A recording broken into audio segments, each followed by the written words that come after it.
I know you're all waiting for me to call on her, but before that, I'd like to welcome you all back to Star Magic Spotlight Press Con. Ako po si Aida de la Cruz. Please join me in welcoming the one and only Maris Racal! Hello, long time no see. How are you? I'm good.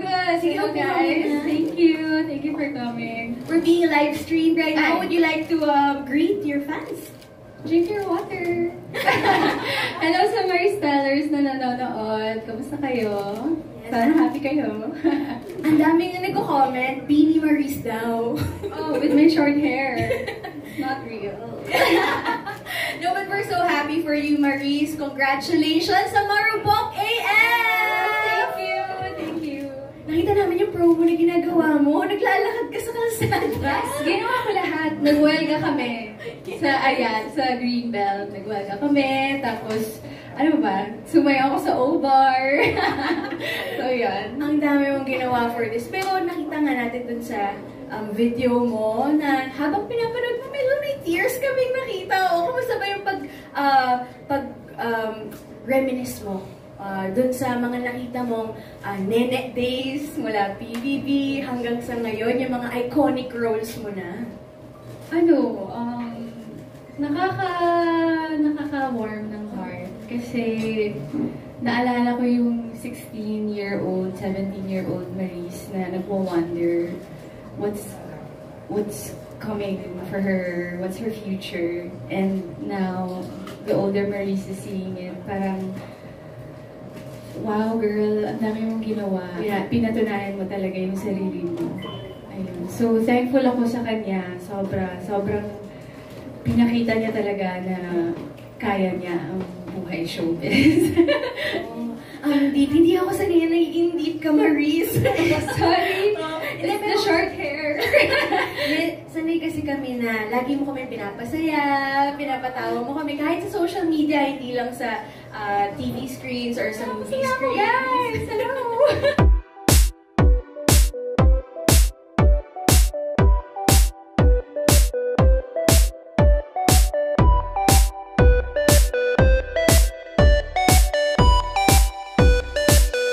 Statement lang kasi hindi ganun kadali.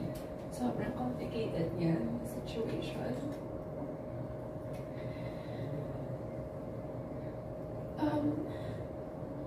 Rico and I,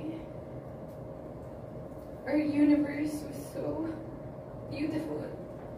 It was so full of love, laughter, music, everything. It's spontaneity, everything.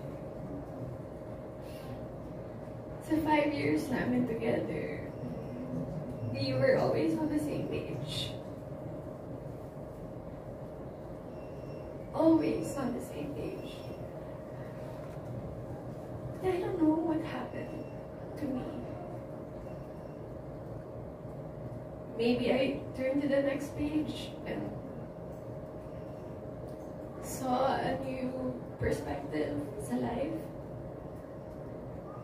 I had visions of who I want to become, how I want to evolve. I'm so curious about the world. And the truth is, I am going through changes. And alam naman natin yun, change is either good or bad. But what I hate about change is that it's inevitable. Hindi mo siya matatakasan. And wala ka nang ibang gawin kundi you have to face it and confront it. Because it's been in the back of my head. So yeah, I told Rico about it. I told him my problems, my issues sa buhay. And he took it like a man. He took it like a man.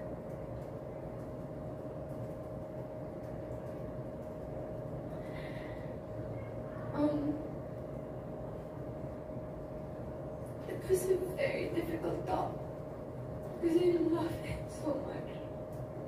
I love him and he loves me, but I have so many questions about my life and how will I go on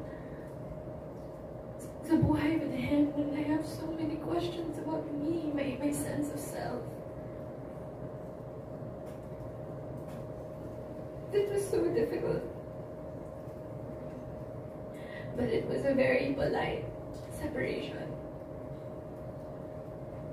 Up to the very end of our relationship, it was still full of love, full of understanding. And Rico is one of a kind.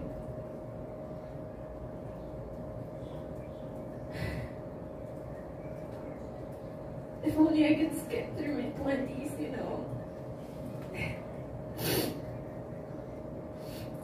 But I can't. I have to face it. I have to sit with my feelings and acknowledge my changes. And Oh, sorry to hear that, Maris. No?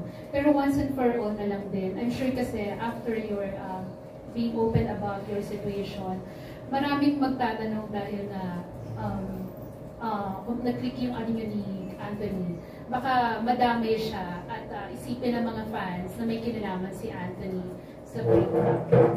Anthony is out of the picture, but it's just mainly me and Rico. Mainly me. I'm the issue. So after this, okay ka pa bang magsalita? Or this is the first and last time na you'll talk about it? This is the only time I'm gonna ever talk about it. Okay.